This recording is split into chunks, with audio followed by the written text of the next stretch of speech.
We always hear about Rose Chan, the striptease, The most famous or infamous cabaret dancer in our history. I would have married her without hesitation. There was also a site that not many people know. They set up a school for children in Geylang. These are the unsung heroes. And then they just disappeared.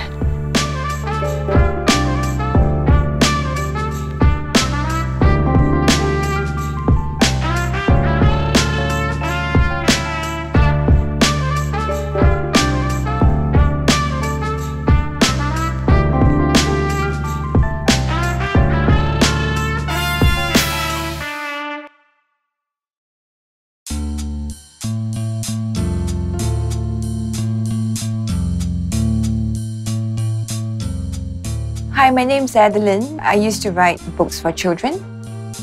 2-3 years back, I switched my attention to doing research and writing historical drafts of stories that haven't been published.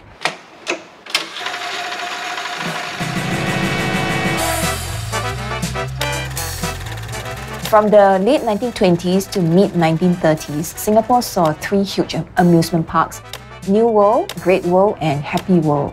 Happy World was the last one, and it was set up in 1936. The amusement parks were huge. So on any one weekend, you'd be seeing like 50,000 people. 50,000, because there was no TV back then. There's nothing much to do. So everyone in the family would just troop down to the amusement parks, and everyone would get to do something. But I think what really drew the crowds were the cabarets. You pay for a ticket, and that gives you a certain amount of time to dance with these cabaret women. At the end of the night, these women would collect the tickets that they have amassed, and they would exchange it for their earnings for the night. I would say the first generation of cabaret dancers were actually the Shanghainese women. Shanghai had all these huge amusement parks open, definitely way before Singapore. So when war broke out in China, they fled.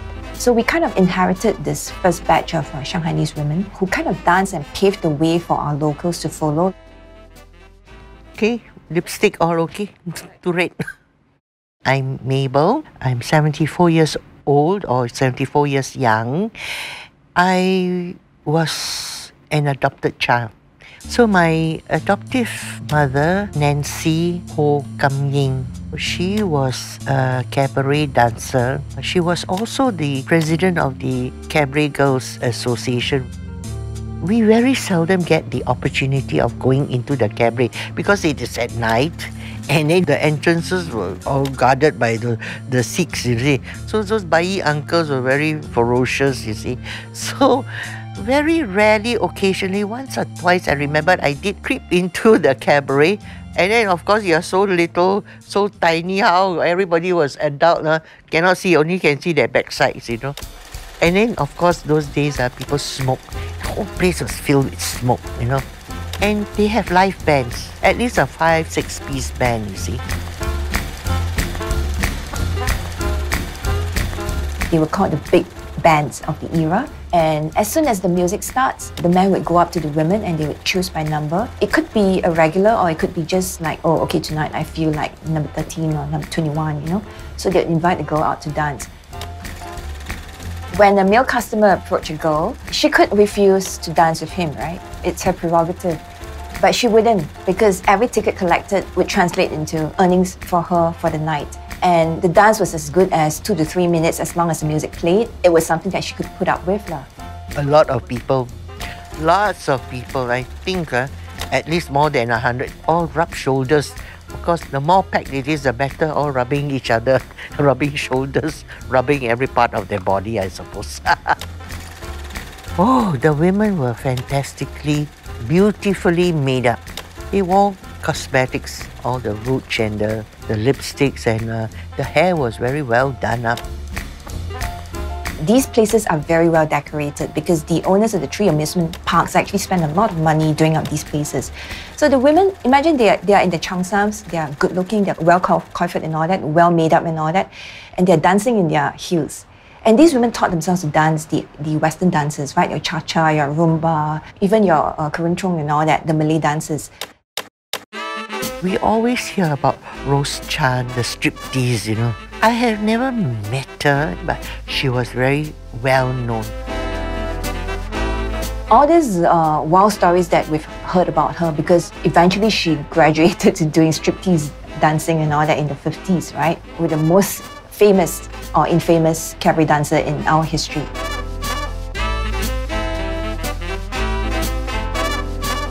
I think somewhere about 50 to something years have passed. The memories of Rose Chan is very vivid if you bring it up. Anybody bring me up, I could tell stories, so many stories about her. I think the start of the Korean War, 1950, I think. When I first saw her dancing at the New World Cabaret, the floor, I found her to be very attractive, jovial, and game for anything. Oh, she was very popular. She had bookings every night. In order to book her, you got to book her in advance.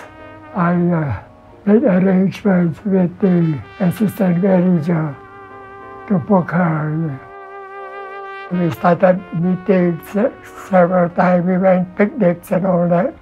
So one day, I think, I can't remember the exact day, I asked her, since we enjoy each other's company, why don't you come and stay with me? So she said, okay. I was very surprised when I read that Happy World actually was her first job. She got kicked out of the house by her husband, who was a lot older, and then she found out that he was a regular customer at the Happy World Cabaret. So guess where she went to find a job? Just to spite him. And she was really young, 15 or 16 if I recall. And she became such an Indian chief, you know. She will always be the life of the party. I wouldn't say I'm very handsome, but then I think she loves me. We used to go out quite often, you see, and very protective of me. It was at the swimming pool. We were all joking, you see, and somebody pushed me in. When she saw that, she jumped in, fully clothed, and took me up. I'm not a swimmer. She knows it. So the cabaret women have it tough, you know. Their day starts at 6 p.m. and they would have to dance non-stop till when the cabaret closes at 12 midnight. If you were popular and you are a favorite with the customers, you'd be on your feet the whole night for 6 hours. Most cabaret girls would wake up late just to have lunch or no breakfast, you know. And then, of course, come for the lessons, the dancing lessons, and then go and do their hair and then go home and then dress up now, you know.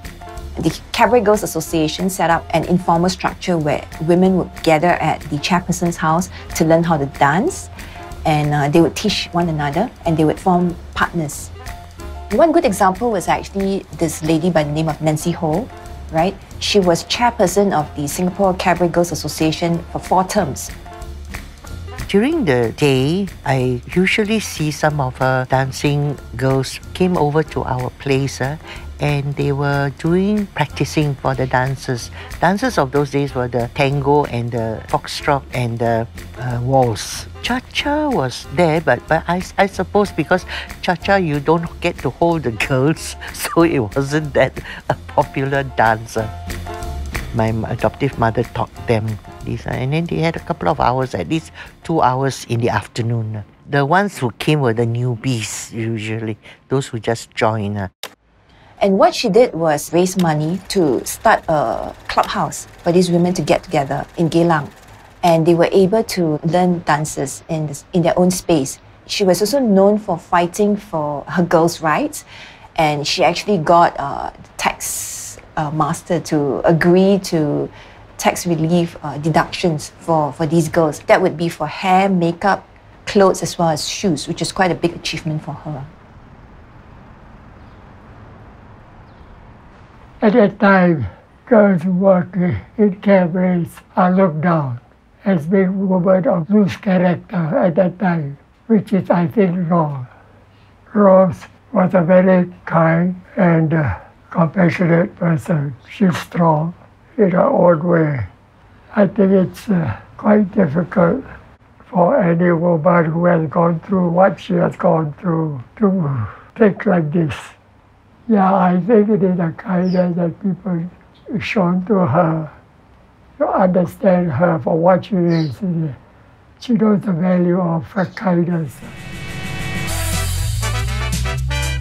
There was also a side that not many people know of her. She was actually dubbed the Queen of Charity in newspaper records. She had been known to raise money for hospitals to help the young, the elderly, as well as tuberculosis patients. And she was credited with helping to raise funds through dancing for a series of nights in the Cabaret for the Nanyang University Fund.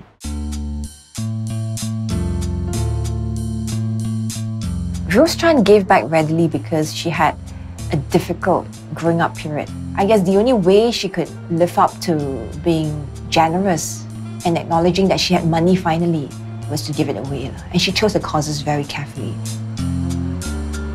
I found out that these women couldn't have children of their own, primarily because there's a social stigma about these women, and I would imagine that men can't just bring them home to introduce them as girlfriends or potential wives to their mothers, right?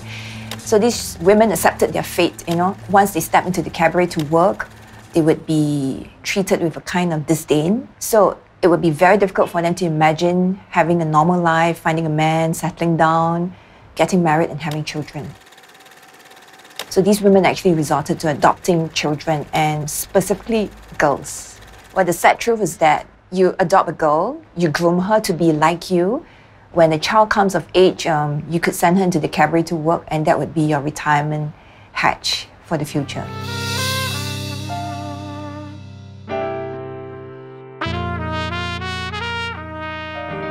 Nancy, she adopted me, and I have an elder sister, Eileen, also adopted by her. She would have settled her future with us, being her passport to her retirement, like a money tree, Possibly she could have sold us into the brothels, or we worked whatever to see her through her old age.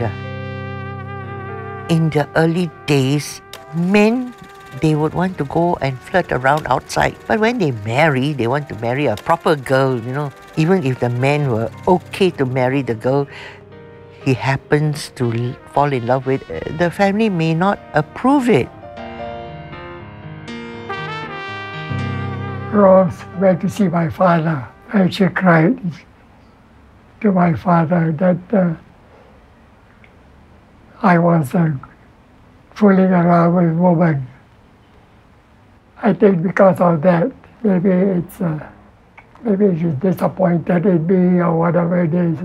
So we parted on very good terms. Because after all the breakups and all that, when she meets me, she's very cordial with me. She will tell all my friends and her friends, this is my first husband. I was kind to her, I was compassionate to her. I treat her as a woman, not as somebody from the wayside. I would have married her without hesitation. She wasn't the only charity queen, actually. I also found out about the two women who set up a school for children in Geylang. So the Happy School was set up in 1946 by these two women, Shi Tianhong and He Yan-na. So both of them were actually cabaret girls from Happy World Cabaret. And He Yan-na was the one who started the school because she was quite disturbed by all these children that she saw wandering on the streets right after World War II, because we're talking about 1946, right? One of the rich patrons of these women actually leased out a pair of shop houses so that they could convert it into a classroom. The Happy School is the only school that's opened by cabaret women in Singapore. A lot of the students who were former alumni didn't know about this checkered history of the school. But you don't see these women in the front line. You would only see the principal and the teachers because there was no connection with the cabaret world. Parents who didn't know would willingly send the kids into this school. What was interesting was that going to school was free. So they would collect like a set of uniform, a set of books, and a set of stationery before school started. School started in the morning, they would be given something to eat, something very light. All the lessons are taught in Chinese, and they would have morning exercise actually. At its peak of student enrollment, we are looking at 900 students in the 2 shop houses. Through the struggle of making money, they still have the time and money to start this school at Lorong 14. I would think at least a few $100s. In those early days, a few $100s was a lot of money, you know. These are the unsung heroes. In one interview record that I found on He Yan Na, right, she came across as being really eloquent. In one article that she said, if only society could look upon these women as not being the vice makers, but it was their environment that actually taints, then perhaps all this social stigma and all this disdain, you know, associated with these women would not be something that they have to live with. So He Yan Na and Tian Ho ran the school for about 5 years, and then they just disappeared. The school was handed over to the principal and his committee of teachers to be run. So that was 5 years after 1946. He Yan Na and Tian Ho kind of retired quietly into the night. I suppose women of those days and even women of today are survivors. Somehow they lived through it, strong-willed, and worked their way. From the tone of how my mom described these women, to say that they looked so good with small, tiny waists, you know, and beautiful cheongsams that she wished she could own, I would imagine that they were the envy of the town, of housewives who were trapped in their homes, right, looking after their children and their husbands, and not having these liberated lifestyles of these women who could choose what to do in the cabaret or with their own money that they earned. They did it on their own terms, you know.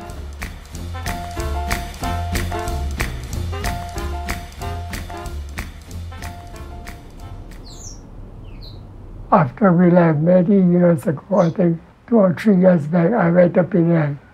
I heard so much about columbarium. So I went to Aitam, the Buddhist temple. And I saw she got a dish there, her name. I just went there, just looked at and that's about it. Do you miss her? Maybe I was too much of a sentimentalist.